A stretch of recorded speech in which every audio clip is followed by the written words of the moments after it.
Beginilah, kalau berbicara soal pilpres, berbicara soal pemilu, ini kan juga kaitannya dengan koalisi. PDI pun katakanlah sekarang dengan kursi yang ada, tanpa ada partai yang lain pun juga sudah bisa maju sendiri. Kita bilang sudah punya tiketnya sendiri, udah punya golden ticket sendiri. Tapi sebenarnya PDIP sendiri lebih comfort, lebih nyaman, punya koalisi yang gemuk, koalisi besar, atau ya sebetulnya koalisi kecil juga nggak apa-apa, atau kita bisa maju kok gitu. Yang penting menuju 2024 itu kita semua punya visi yang sama, punya niat yang sama, bahwa gotong royong membangun bangsa itu harus tetap dilakukan. Nggak bisa kemudian dijalankan sendiri-sendiri, karena begitu besarnya Indonesia, begitu luasnya Indonesia dengan penduduk yang sangat besar, itu masih banyak PR yang harus kita lakukan bersama-sama. Jadi intinya gotong royong akan tetap kita kedepankan dalam melaksanakan tugas-tugas yang akan kita lakukan, dan menuju 2024 Indonesia harus dibangun bersama-sama. Artinya lebih sepakat nanti koalisinya semakin gemuk semakin baik begitu ya? Gemuk atau tidak bukan menjadi menjadi patokan, namun yang pasti visinya harus sama dalam membangun bangsa.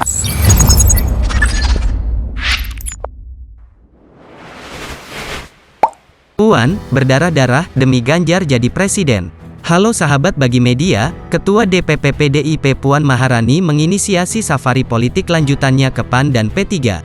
Menariknya, suara di akar rumput kedua partai politik itu sebelumnya diketahui memiliki sentimen positif pada Ganjar Pranowo sebagai Capres 2024. Ketua Umum Zulkifli Hasan dan Pelaksana Tugas dan Ketua Umum P3M Mardiono menjadi dua elit yang akan ditemui Putri Presiden kelima Megawati Soekarno Putri. Sosok yang juga Ketua DPR itu menambahkan, komunikasi antar parpol akan terus berlangsung untuk sama-sama menyatukan pikiran, dan hal-hal yang bisa dilakukan untuk membangun bangsa dan negara.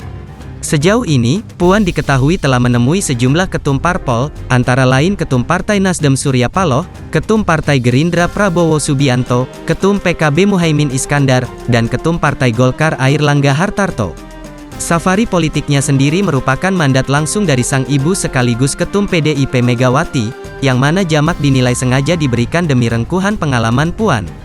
Sahabat Bagi Media, selain melaksanakan mandat sang ibunda, Puan kiranya juga melakukan inisiasi safari politik jelang pemilu 2024, karena menyadari dirinya membutuhkan impresi positif bagi internal PDIP. Puan tampaknya mengimplementasikan salah satu perspektif dari teori permainan atau game teori di balik safari politiknya. Dalam konteks ini, dia kemungkinan memandang situasi dan posisi politiknya dari sudut pandang positif sum. Hasil positif sum terjadi dalam kasus bargain distributif, di mana kepentingan yang berbeda dinegosiasikan sehingga kebutuhan setiap orang terpenuhi. Puan yang mungkin sadar kala elektabilitas dari Ganjar dalam menyongsong Pilpres 2024, mungkin mencoba memaksimalkan impresi maksimal demi PDIP.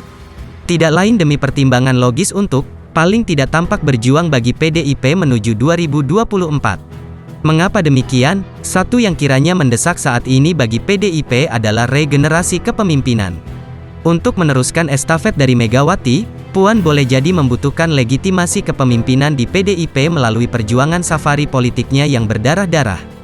Dikatakan berdarah karena moncernya karir politik Puan selama ini seolah tampak hanya disebabkan faktor privilege atau keistimewaan sebagai Tra Soekarno maupun Tra Megawati. Oleh karena itu, pengorbanannya dengan turun langsung menyambangi parpol seperti PAN dan PPP bisa saja dilakukan, bukan untuk kepentingan pencapresan, tetapi mungkin agar demi terlihat memberikan kontribusi politik konkret bagi PDIP. Sekali lagi, demi legitimasi politik andai nanti Megawati purna dari jabatan Ketum PDIP. Puan, mau tidak mau memang dihadapkan pada situasi di mana dirinya harus berperan seperti Megawati.